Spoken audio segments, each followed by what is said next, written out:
The guns making owners money while sitting in safes. Most things you buy lose value the moment you bring them home. Cars drop thousands the second you drive them off the lot. Electronics become outdated within months. Even real estate, something people treat like the ultimate investment, can lose value when markets shift. But certain firearms? They quietly do the opposite. They sit in a safe, untouched for years, and somehow end up worth 2, 3, sometimes even 5 times more than what you paid for them.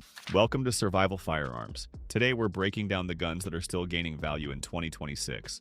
Not based on internet hype or collector rumors, but on real market trends showing which firearms have consistently appreciated year after year. And here's the interesting part. Most of these aren't fragile museum pieces you'll never shoot.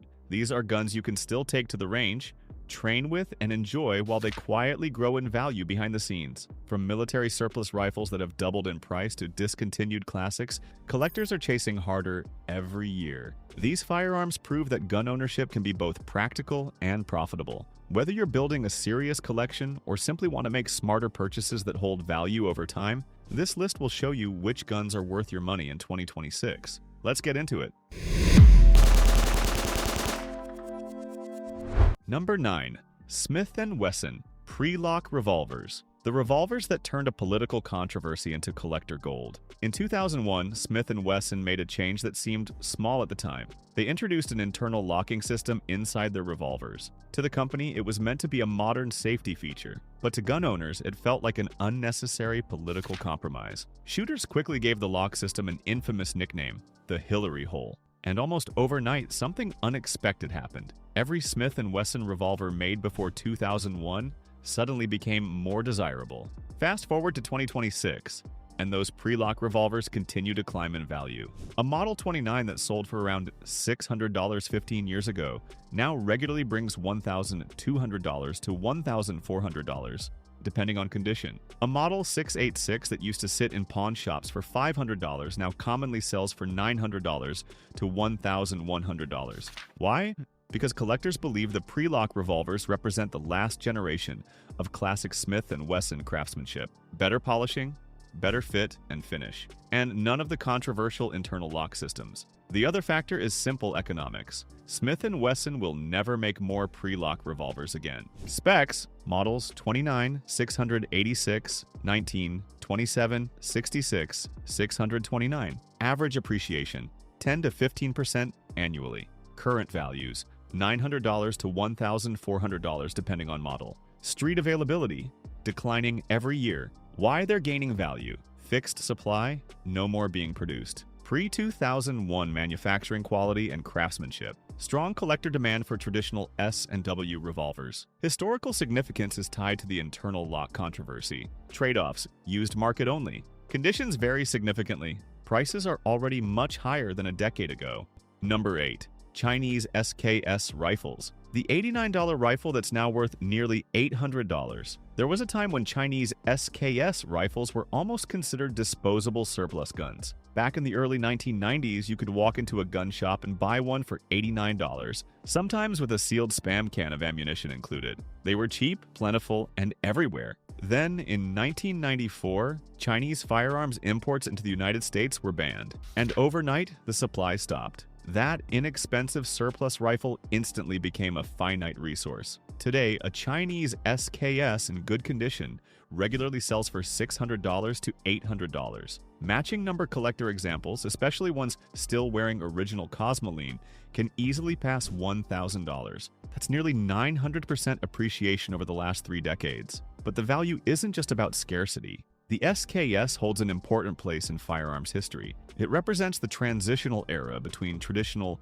bolt-action military rifles and the modern assault rifle platforms that followed. And many shooters who once overlooked them now realize how reliable, accurate, and enjoyable they are to shoot. Specs: original cost, 1990s, $89 to $120. Current value, $600 to $1,000. Appreciation: approximately 700 to 900% over 30 years. Street availability: moderate but steadily declining. Why they're gaining value: a permanent import ban created a fixed supply. Strong historical military significance. Still practical and enjoyable to shoot. Nostalgia factor for older collectors. Trade-offs: already expensive compared to the original price. Conditions vary widely due to surplus use. Many examples have been modified. Number 7. Colt Python, pre-2020 production. The king of revolvers that became royalty after retirement. Few firearms carry the legendary reputation of the Colt Python. For decades, it was considered the pinnacle of American revolver craftsmanship.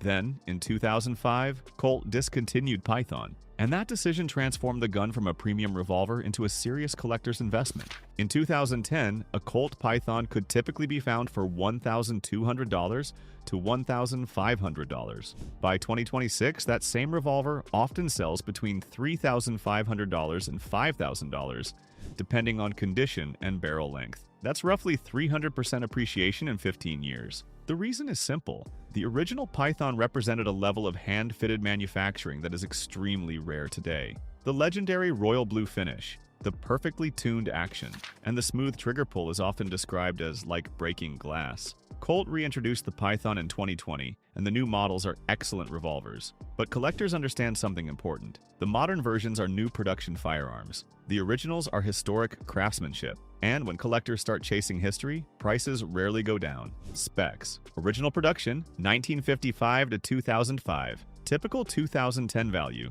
$1,200 to $1,500. 2026 value, $3,500 to $5,000. Barrel lengths, 2.5 inches, 4 inches, 6 inches, 8 inches. Why they're gaining value? The long discontinuity period created strong collector demand. Represents peak American revolver craftsmanship. Modern production did not replace collector interest. Prestige status among revolver enthusiasts. Trade-offs. It's already extremely expensive. High-grade examples approaching $5,000 plus. Frequent shooting can reduce collector value. Number 6. M1 Garand rifles. The rifle that won a war and now wins at appreciation. The M1 Garand isn't just a firearm, it's a piece of American history. General George S. Patton famously called it the greatest battle implement ever devised. And for decades after World War II, thousands of these rifles sat in government storage waiting to be sold through the civilian marksmanship program. Back in 2015, a CMP service-grade M1 Garand could be purchased for around $650.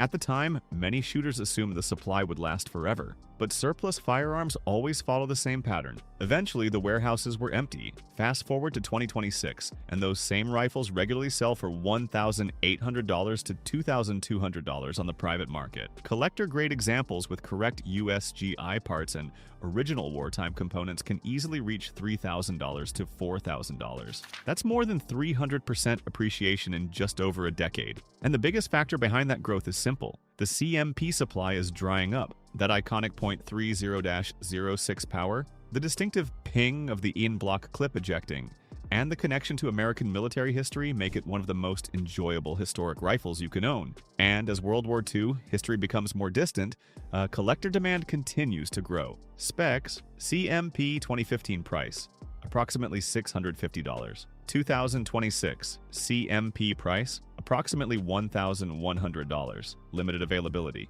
Private market, $1,800 to $4,000. Collector premium, correct USGI parts, original stocks. Why they're gaining value? CMP supply is nearly exhausted. Major historical significance, World War II and the Korean War. Still practical and enjoyable to shoot. Growing interest from military collectors. Trade-offs: CMP inventory is almost gone. Heavy rifle compared to modern platforms. .30-06 ammunition can be expensive. Prices have already tripled from 2015 levels. Number 5. Russian firearms, SAIGA and VEPR, when sanctions turned imports into investments. In 2014, geopolitical tensions triggered sanctions that halted the import of Russian firearms into the United States. At the time, many gun owners assumed it was temporary, but more than a decade later, those imports still haven't returned. And the market has responded exactly the way economics predicts. Before the sanctions, SAIGA rifles typically sold for around $600. VEPR rifles built with heavier receivers and higher-end construction averaged about $800. Today, in 2026,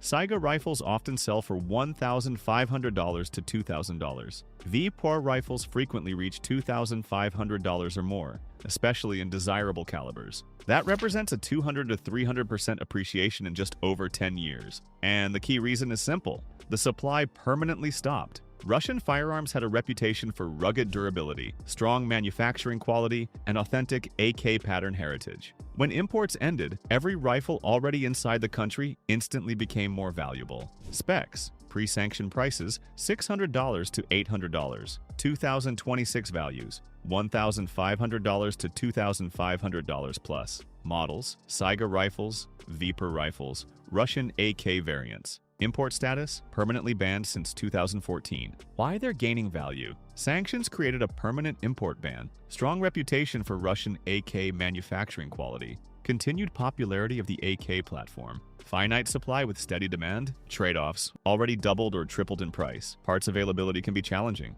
Sanctions unlikely to end anytime soon. Number 4. HKP7 series pistols. The squeeze cocker that squeezed out massive returns. The HKP7 was always a unique pistol. Introduced in the late 1970s, it featured a completely different operating system than most handguns, the famous squeeze cocker mechanism. Instead of relying solely on traditional safeties, the shooter squeezes the front grip lever to cock the pistol. Release it, and the gun instantly decocks. In 2008, Heckler & Koch discontinued the P7 entirely. At the time, these pistols sold for roughly $1,200. Many shooters considered them odd or overly expensive. Fast forward to 2026, and the perception has completely changed. Today, HKP7 pistols typically sell for $2,500 to $3,500, with pristine collector examples pushing $4,000. Why the surge? Because the P7 represents a type of engineering that simply doesn't exist anymore. The squeeze cocker system is patented HK technology,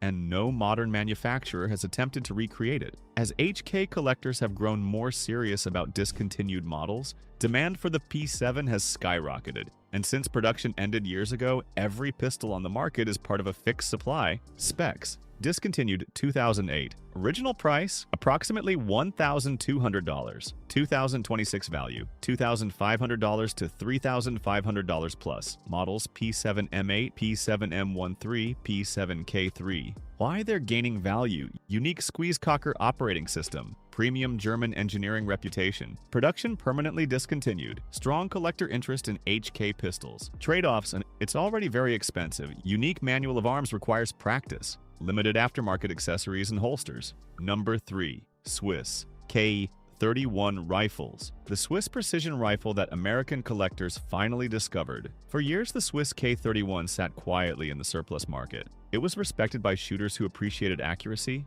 but it never received the same level of attention as other military rifles. Around 2020, these rifles typically sold for around $600. At the time, many people treated them simply as affordable surplus shooters, but over the past few years, the market has begun to recognize what the K31 truly represents. The K31 also features a straight pull bolt system, allowing faster cycling than traditional bolt action designs. Once imports slowed and surplus supplies began drying up, collectors started paying attention. Today, in 2026, Swiss K31 rifles commonly sell for $1,200 to $1,500, with exceptional examples climbing even higher. What was once an overlooked surplus rifle has now become recognized as one of the finest military bolt-action rifles ever produced. Specs: 2020 price, approximately $600. 2026 value, $1,200 to $1,500. Caliber: 7.5 by 55 mm Swiss. Import status: most surplus imports exhausted.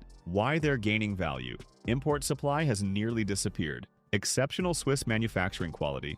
Unique straight pull bolt system. Growing recognition among collectors. Trade-offs: ammunition can be expensive and harder to find. Prices have already doubled from earlier surplus levels. Most large import batches are finished. Number 2. Pre-ban AR-15s and AKs. When politics creates a two-tier firearm economy. In most of the United States, a standard AR-15 or AK rifle sells for a relatively predictable market price. But in certain states with strict assault weapon bans, the market works very differently. In states like California, Massachusetts, Connecticut, New York, New Jersey, and Maryland, rifles manufactured before certain ban dates are considered pre-ban firearms. And those rifles can legally retain features that newer rifles cannot. Things like standard capacity magazines, threaded barrels, adjustable stocks, traditional rifle configurations. Because no new rifles with those features can be added to the market, the supply is permanently limited. That has created a two-tier firearm market in the United States. For example, a standard Colt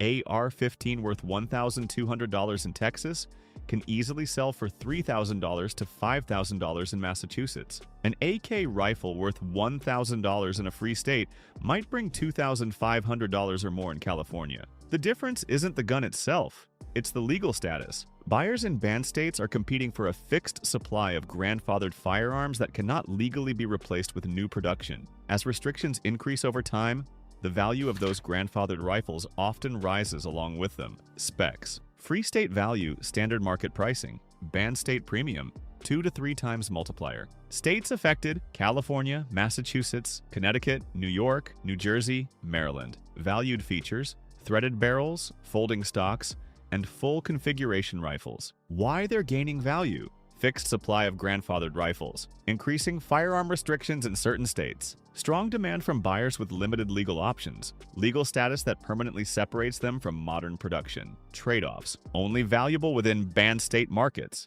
complex legal transfer rules, political changes can influence market conditions. Number 1. Import bans. The universal law of firearm value. When imports stop, prices start. If you look at this list, the pattern is clear. Chinese firearms were banned and prices skyrocketed.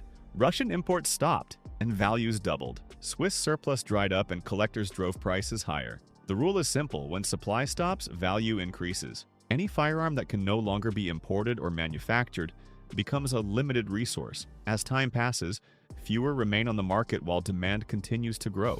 That combination of limited supply and steady demand is what drives long-term firearm appreciation. Why this principle works: supply stops after import bans or discontinuations. Collector demand remains strong. Fewer firearms stay available over time. How collectors benefit: buy quality firearms when production or imports stop. Hold them for several years. Sell later when scarcity drives prices higher. The smart way to build wealth: through firearms. If you step back and look at this list, a pattern becomes obvious. Every firearm gaining value in 2026 shares a few key traits: limited supply, strong manufacturing quality, historical significance, and a growing community of collectors who recognize their importance. You can't force a firearm to become valuable, but you can learn to recognize the conditions that lead to appreciation and make smarter buying decisions because of it. The guns gaining value in 2026 include pre-lock Smith & Wesson revolvers, import-banned firearms from China and Russia, discontinued classics like the Colt Python and HKP-7,